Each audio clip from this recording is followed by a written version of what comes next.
you want to get on in Rome, there's a set way to do it. Status is everything. Oh, unless you're actually happy being a pleb, that is.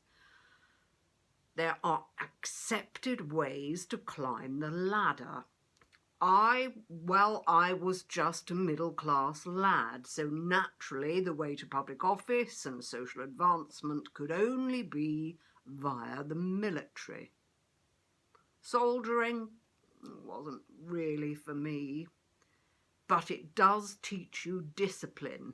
Order is essential. It isn't the place for subtlety, mind you. For every nut, there's a suitable sledgehammer. If you're lucky, you might catch the eye of someone further up the food chain.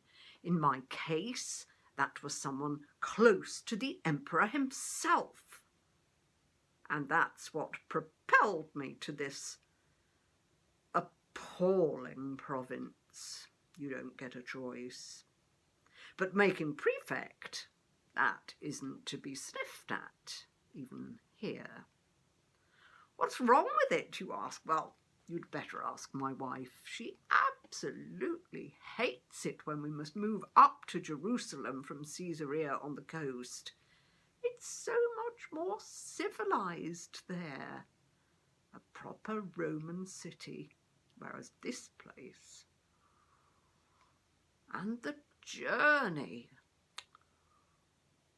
Yes, it's the same everywhere in many ways. Colonisers are hardly going to be popular, although time can be a great healer. Not so much here. The Jews are endlessly recalcitrant, so very different from ourselves. It's the religious dimension mainly. Of course we have our own sacred conventions, but theirs is complicated. It's so easy to offend them. Even the emperor's portrait is like a red rag to a bull. But there are different strands to their particular faith, which dictates their whole lives, not like at home, what they can eat, when they can work, what might constitute work. 1,001 different ways to tie yourself in knots.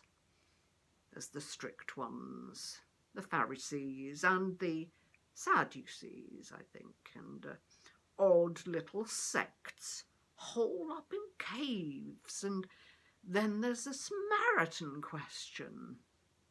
And the temple, goodness me, what a rat's nest, smack on the top of their holy city, the only place to offer sacrifice to the only God. And then, out of nowhere, some self-styled holy man turns up, and it sets the rest of them off. In the middle of their biggest festival, it's the last thing you need.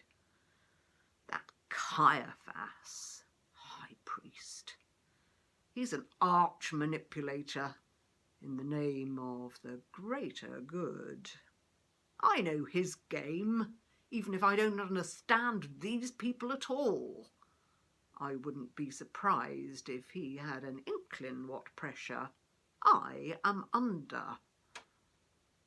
With the post above me, legate, vacant, and my patron being disgraced. One wrong move and I could be falling on my own sword. So they want him killed. Can't do it themselves. Well, blood on their hands would not look good during Passover. Is it really a matter of national security?